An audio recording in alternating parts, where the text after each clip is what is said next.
We're alerting you to these frauds because they are becoming increasingly prevalent in our nation. Countless people have lost their money to these scams. Stay alert to avoid falling victim to these fraudsters.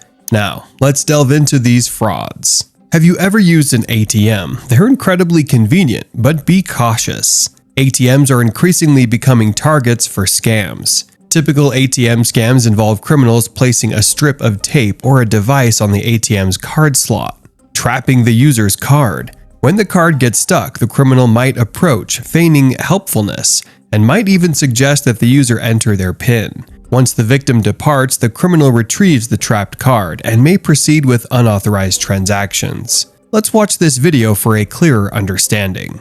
A 7 on Your Side story about a new type of ATM fraud has exploded on the internet. Scammers using glue and the ATM tap feature have been draining bank accounts. Yeah, now more victims have come forward saying it happened to them as well. I know I've been telling people about it, Michael. This story's really struck a nerve. Everywhere I go, people are talking about this. It's amazing. And look, this scam has so many moving parts. It starts with thieves pouring glue into the card reader. That forces consumers to use a tap function, setting up a domino effect.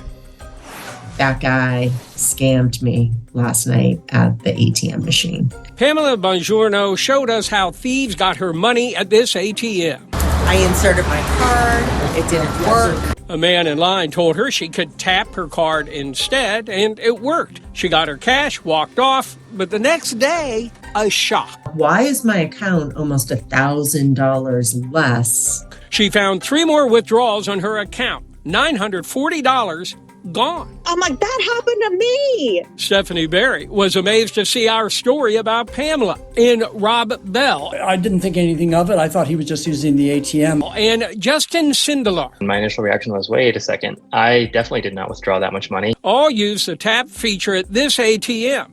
All found their accounts drained after they left. I was so mad. I was like, that happened to me. I knew I should have called 7 on Your Side when it happened. Stephanie says she tapped her phone at that ATM to withdraw $20, then hurried off because a man was lurking nearby. But I didn't know if he was being a creep or what he was doing. Seconds later, a fraud alert on her phone. Did she just withdraw $600? She replied no, but a little too late. $400 was already gone. And he said, it'll work. I just got money from there. You have to tap it. The card reader didn't work when Gary Lee used that ATM. Then a man nearby insisted on helping. He grabbed my card.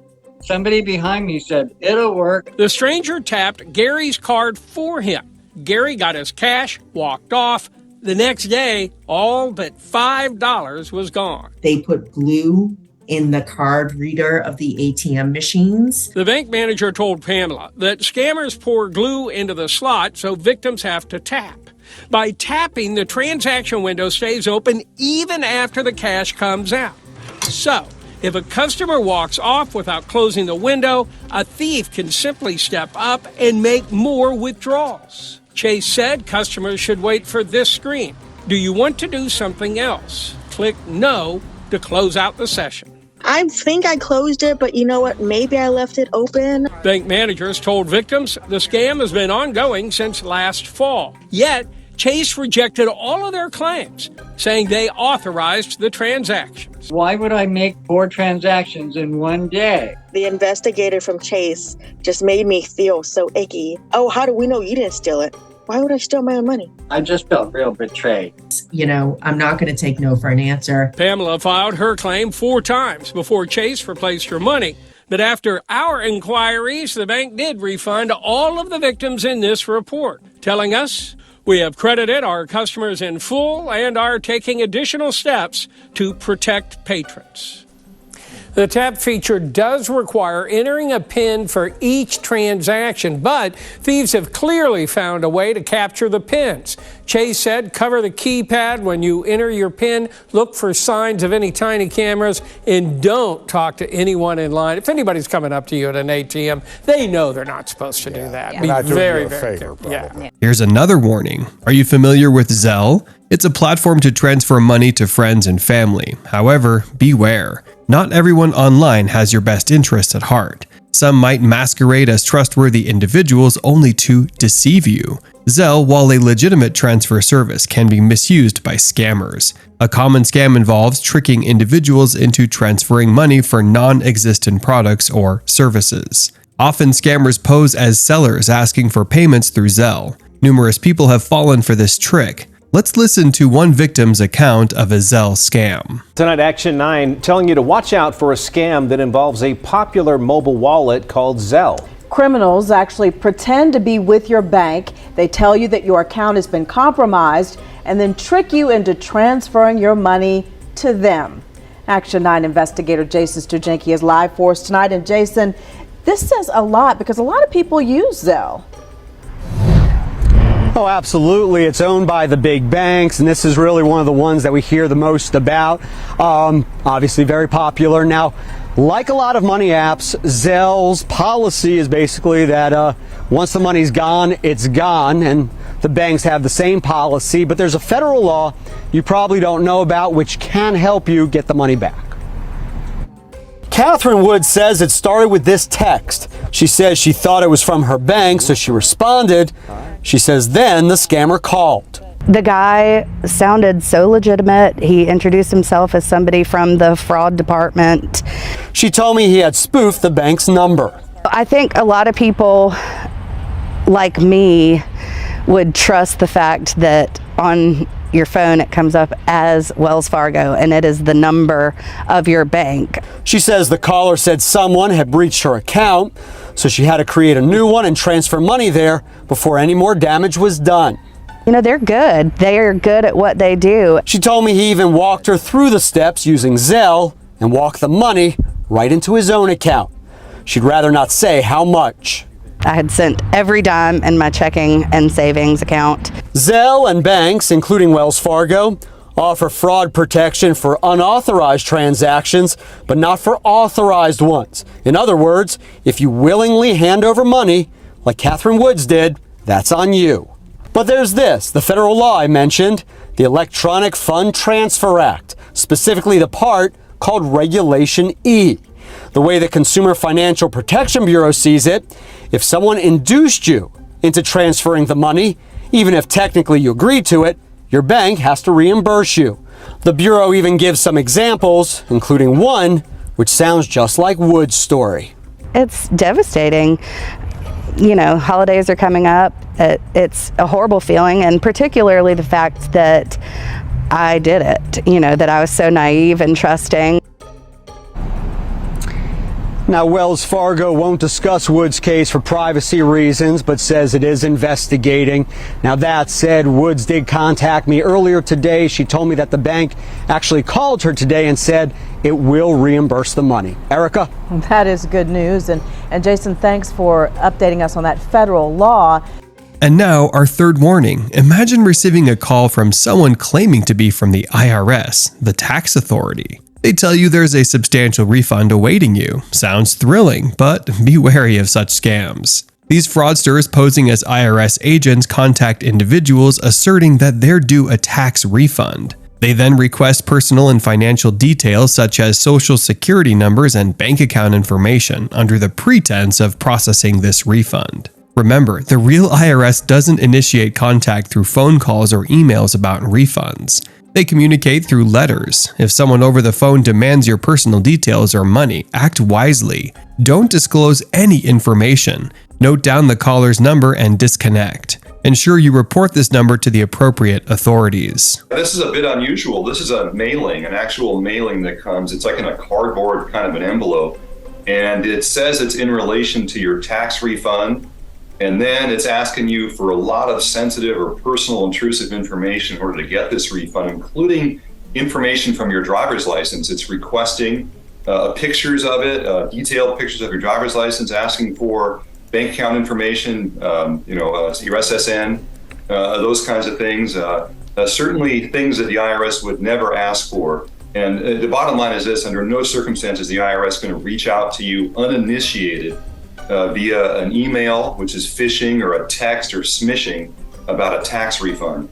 In this case, the unusual mailing is looking to do the same thing, which is to get that information, and probably for the bad guys to, for identity theft purposes. So that kind of information easy for you to stop by just not providing it. But certainly our business is not reaching out to you about a tax refund. If you have a question about your tax refund, of course, you can contact the agency proactively, but we do not reach out to taxpayers about their tax refunds or surveys or probes or anything like that.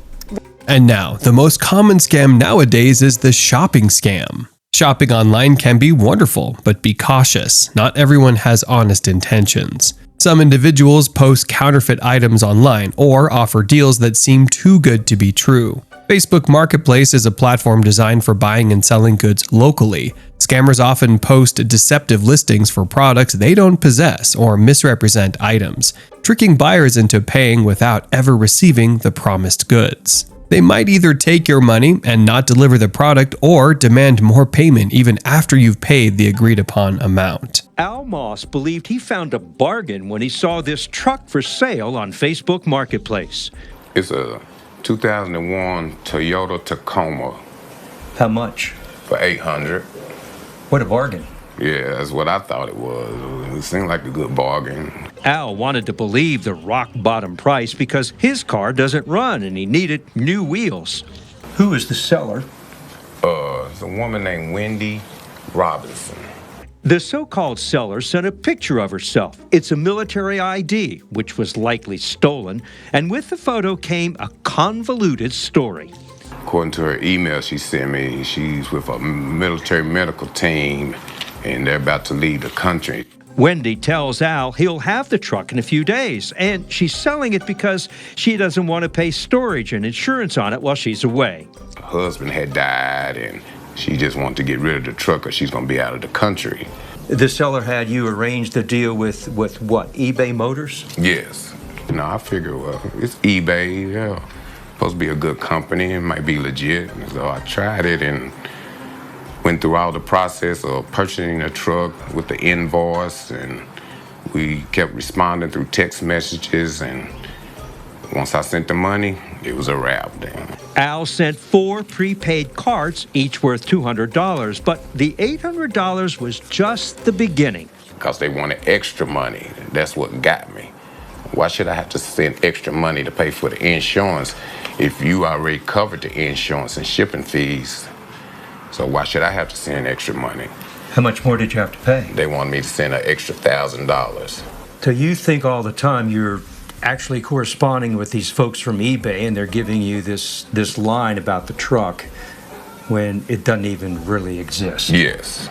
You wanted to cancel, but then they tell you there's a cancellation fee? Yes, of $200. And I'm like, why should I have to cancel something that I haven't even gotten? Here are the red flags about this phony deal. eBay is never involved with transactions from other sites like Facebook Marketplace or Craigslist.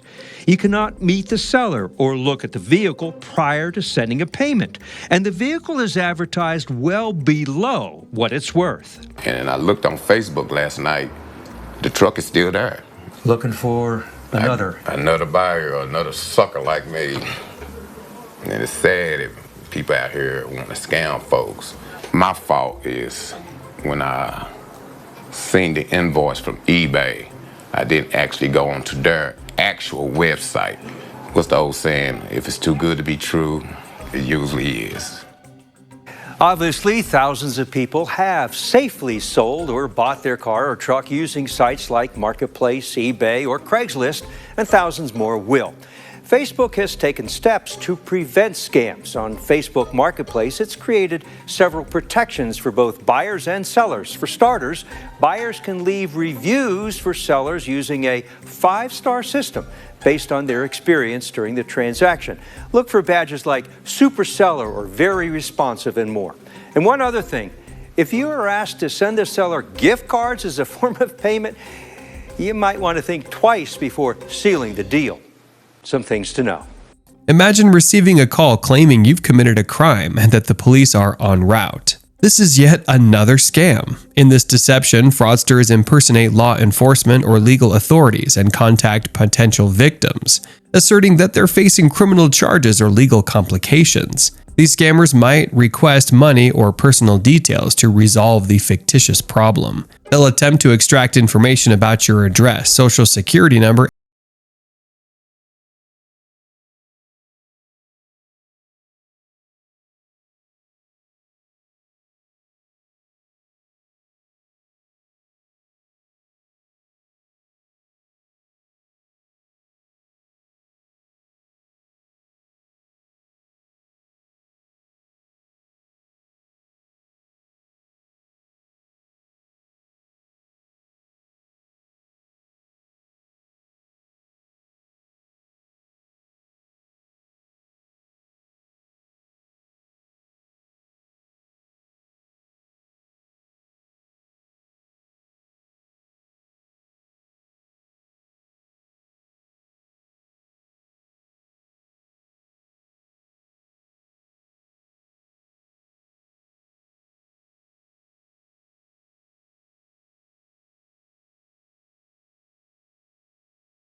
Well, I'm asking you just to verify me with the last 4 digits of your social.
Hung up on me.